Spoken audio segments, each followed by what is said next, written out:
ঠিক যে ৬টি জায়গার কথা আপনাদের সামনে তুলে ধরলাম, ঠিক তেমনই আরজি করের ফরেনসিক মেডিসিনের ডাক্তার দেবাশিস সোমের বাড়িতেও কিন্তু সিবিআই, কেষ্টপুরে দেবাশিস সোমের বাড়িতে সিবিআই আধিকারিকরা ইতিমধ্যে পৌঁছেছেন। আজ সকাল থেকেই চলছে সেখানে তল্লাশি অভিযান, চলছে জিজ্ঞাসাবাদ প্রক্রিয়া। দেবাশিস সোমের বাড়িতে চলছে সিবিআই তল্লাশি। কথা বলবো এ নিয়ে, ফোন লাইনে রয়েছেন প্রতিনিধি শাকিল মুস্তাক।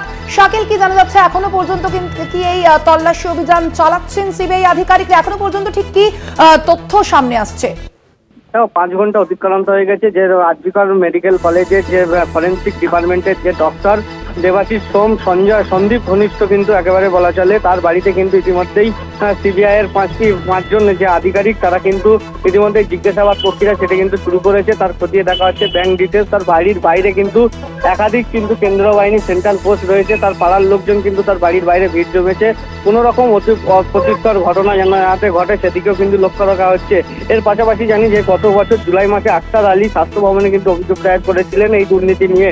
তারপর টালা থানায় অভিযোগ করে নাই আখতার আলী, প্রাক্তন ডেপুটি সুপার।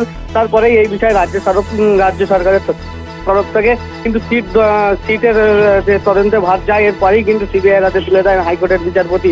সেই দায়িত্ব পেয়েই কিন্তু এফআইআর রিজু করে সিবিআই। এবং গতকাল কিন্তু সিটের তদন্তকারী অফিসাররা কিন্তু সিবিআই এর হাতে কিন্তু সেই সব নথিপত্র কিন্তু তুলে দেয়। এরপরেই কিন্তু আজ সকাল থেকেই কিন্তু একাধিক জায়গায় এই যে আরজি কর মেডিকেল কলেজের যে দুর্নীতি, সেই দুর্নীতি নিয়ে কিন্তু একদম অ্যাকশন মুডে। এর পাশাপাশি যে কেষ্টপুরের যে দেবাশিস সোম যে ফরেনসিক ডিপার্টমেন্টের ডক্টর, সেই ডক্টরের বাড়িতে কিন্তু ইতিমধ্যেই তল্লাশি চালানো হচ্ছে। সিবিআই আধিকারিকরা তার বাড়ির ভিতরে কিন্তু তার জিজ্ঞাসাবাদ প্রক্রিয়া সেটা কিন্তু শুরু করেছে। তার ব্যাংক ডিটেলস কিন্তু ইতিমধ্যেই খতিয়ে দেখা হচ্ছে। একদমই ধন্যবাদ তোমায়। আমরা কথা বলছিলাম, ফোন লাইনে ছিলেন প্রতিনিধি শাকিল মুস্তাক।